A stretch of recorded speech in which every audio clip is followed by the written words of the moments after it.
And we'll head here.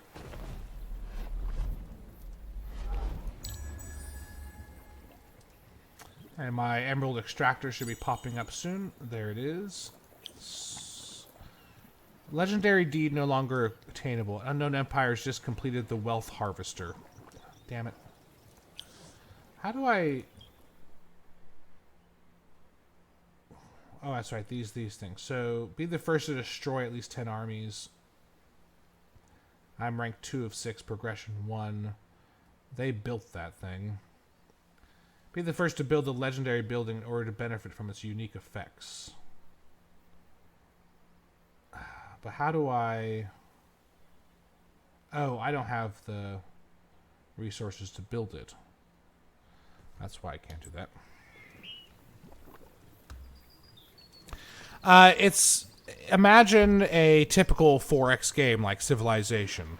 It's pretty much like that, although it's region-based. So, like, once you build a city in a region, so you'll see this region of Umbra City. Once you have a city in that region, the whole region is now yours. And you can only have one city per region. So instead of building like in Civ, where you build a city and slowly expand its borders, this kind of sets your borders for you in these regions. But then you have access to everything in there. Like right now, over here, I have an emerald extractor that I have built on this emerald. And that's just because I control the region. You have these little minor factions, but you also have quests. So it's a quest-based game also. So you have these great storylines. You always have your main quest that goes with your faction, which is a really, I mean, if you actually read all the descriptions and stuff, it's a really in-depth storyline, which is quite fascinating. And then you have all these side quests, which are also quite interesting. And then all of each faction has their main story quests, and they all kind of link up. The whole world is actually quite rich in lore. But if you don't want to deal with any of that, you don't. You can just sort of like, play the mechanics of the game, do the quests and not pay attention to what the quest is actually about if you don't want to. I really like the lore of the game, so I tend to read everything out and pay attention to what's going on. You have a hero system, so you have troops, much like any other game, but you also have these heroes, like this is my hero here, and they lead your troops. Otherwise, it's like, I mean, any 4X game you've played, it's pretty much like that. It's just a little bit different. I mean, the combat is more like Heroes of Might and Magic, so you have a tactical sort of combat thing.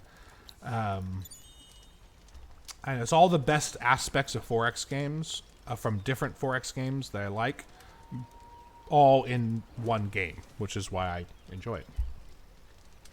30 dust, yes please. Their space game, Endless Space, was a lot like that as well. It was really, really in-depth.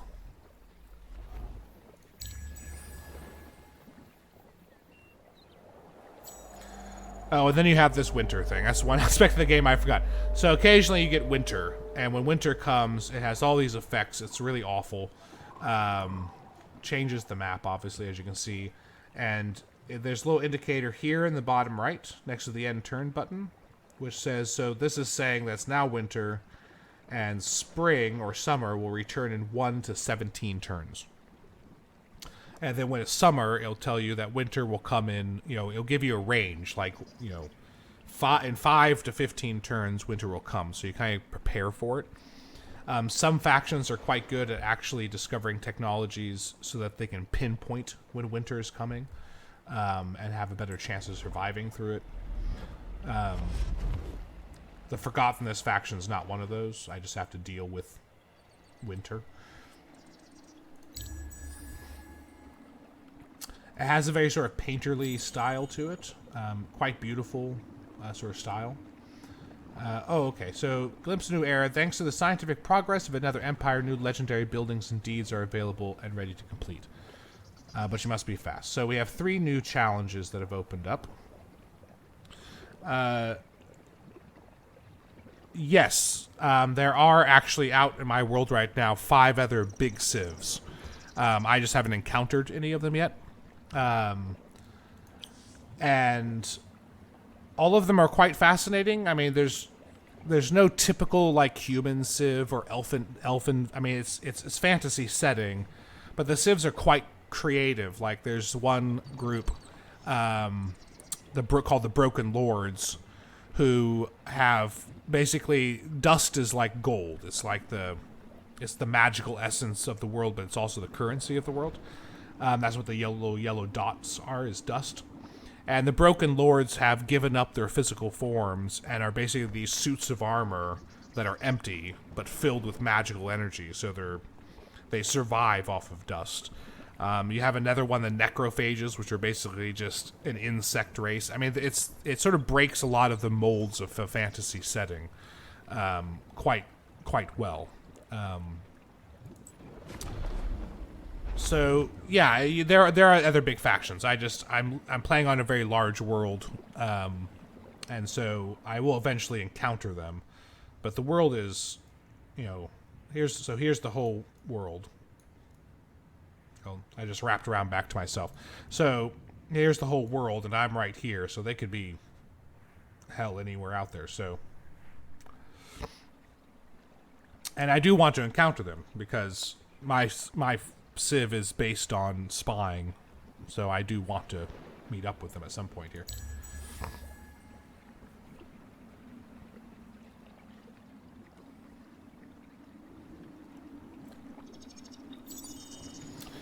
Yeah, I know I have unused resources, but I don't really know if I want to use any of them right now.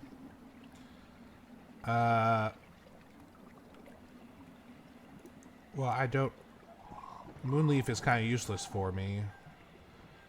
I can either do 100 XP on units. Well, I only have the one unit, though, so... No, I'm going to dismiss. I can use them later for trading. So let's go here.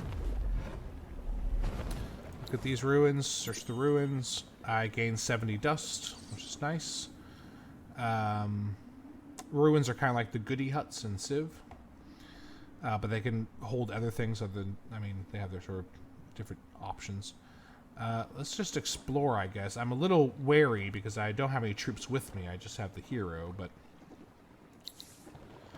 I've gained a level, so that's awesome. Plus life on units. This is defense. This is actually what I want, which increases my chance of finding stuff on ruins. So let's go ahead and do that. How's my city doing? 4 turns to a next pop. That looks good. That looks good. I have 360 dust. So let's go ahead and...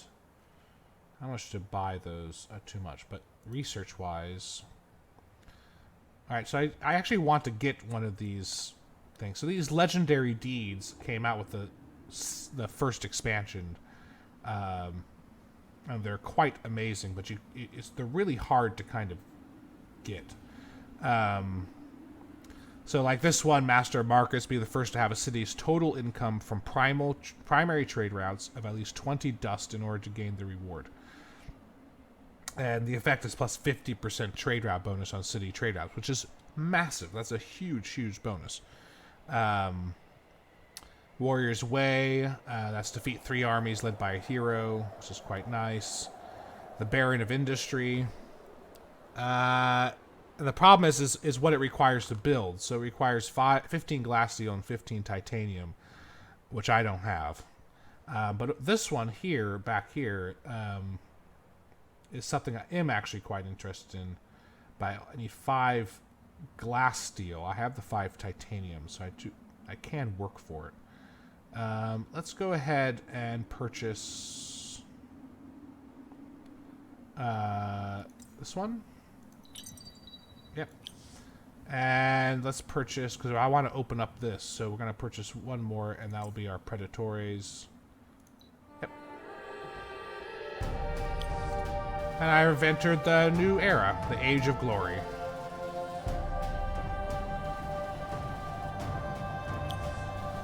Awesome. So now I can buy research from this era, and then once I get so many of those, I can open up the next era, and there are 6 eras. So it's a very long-term game if you want to play it long-term. Okay. Let's go ahead and get out of that. And we're done with the turn.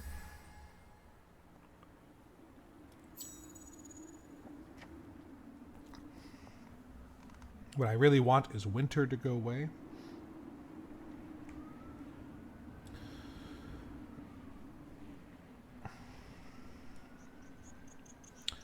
Now I'm hoping that all this stuff will post to YouTube properly. I haven't really tested whether or not things transition well from the recording live and then popping up on there all right, but we'll find out. I want to go... Where do I want to go?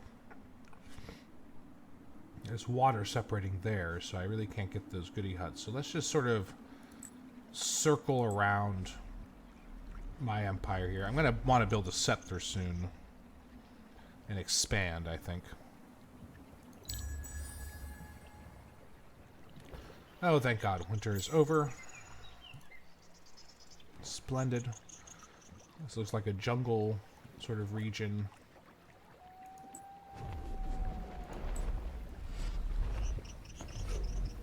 No new ruins, though.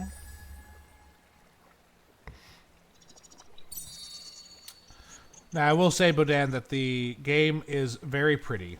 Extremely pretty. It is... you had a different computer about a year ago when I first got it, and it is a bit of a resource hog. So, while you can play it on lower graphic settings and it looks fine, if you really want the full impact of the very beautiful graphics, you need a good enough computer to run it. I mean, I don't know if they've optimized the game more recently, but I do remember when it first came out, it was kind of like, holy crap, must have a very good computer port. Alright, I've grown to size 5. Let me see how it's given... Let's see, that's another food person. I think I'm going to leave them in food. I'm going to leave them in food, I think. I really need to get those assassins built, though. Actually, let's bring them here. Actually, let's bring all of them there, because I want to reduce... I need to get these guys up and running. So there's so many buildings I want to build that I can't do right now.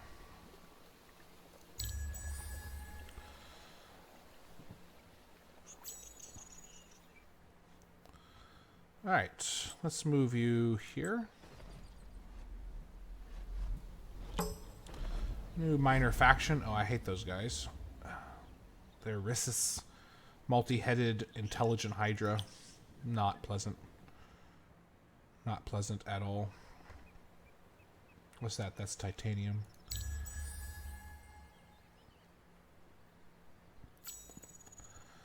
Let's move you over here, I think. Oh, there we go. There's some ruins. Good. That's what I want. Search. 50 dust. Thank you. Let's go ahead and do some research. What do we want? We want... Kodata's Sanctuary. Transported in from the distant Targadian mountains, winter-sensitive species like the boreal Kodata have the uncanny ability to anticipate the turning of the seasons, thus greatly improving forecast. So this would allow me to... My margin of error for predicting when winter comes is negative 80%. But also during winter, I have a reduction. It looks like a reduction in infiltration cost during the winter season, which is quite nice. What's this? What's mine is mine. Plus 10 security on cities. I don't really need that until I'm actually meeting people. Canal system, canal locks, glory of empire, central market. I want the central market, native district, diplomats men's. That's for diplomacy, imperial highways. That's when I expand more, that would be nice. Prisoner slaves, granary. Oh. Does that give me the marketplace? Yes. Okay, so let's go ahead and buy that. It's very expensive, but opening up the marketplace... Oh my gosh. So makes this game better. So, one interesting aspect of the game is the marketplace. So you have... It's over here. And you have different things you can purchase. So you have strategics, which would be basically... strategical resources in Civ 5, like your irons and stuff. So adamantium, glass, steel, Hyperion, amethyte, palladium, and titanium. You have all these luxuries, and luxuries are good for trading, but they also have these passive bonuses you can apply to your empire. Stockpiles. I think this is new. So obviously you can stockpile things for your city. I haven't opened them up, but you can also buy units and heroes. In fact, the hero marketplace is the main way of getting more heroes. There's a couple other ways, but it's the main way. And the thing about how the system is that it's actually dynamic. So, like, if I had a lot of dust and I bought a bunch of gold, the supply and demand system of the market gets affected. So there becomes a huge increase in demand, so the price will go up for not just myself, but everybody else. So all the other factions. And so it becomes quite a dynamic little market system that works out. Like I have, here's my items, so I can sell. I have these 4 luxuries that I can sell. Like there's one here that gives +2 research, which since I don't do research, I might as well just sell all 10 and I'll get 45 dust. So, but that will now change. It will have an effect on the price of Moonleaf in the future on the market. Now what I really need is I need some glass steel at 15 dust per. If I want to buy 5, that's going to cost 75. Yeah, we're going to buy that. And the reason why I want to do that is that so I can build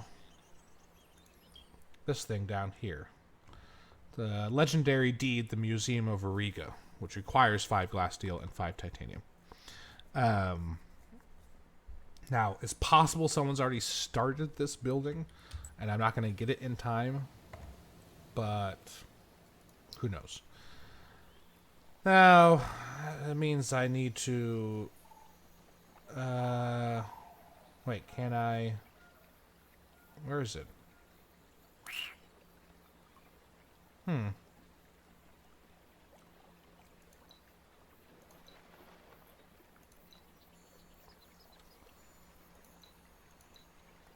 So... Oh, there it is. Museum of Riga.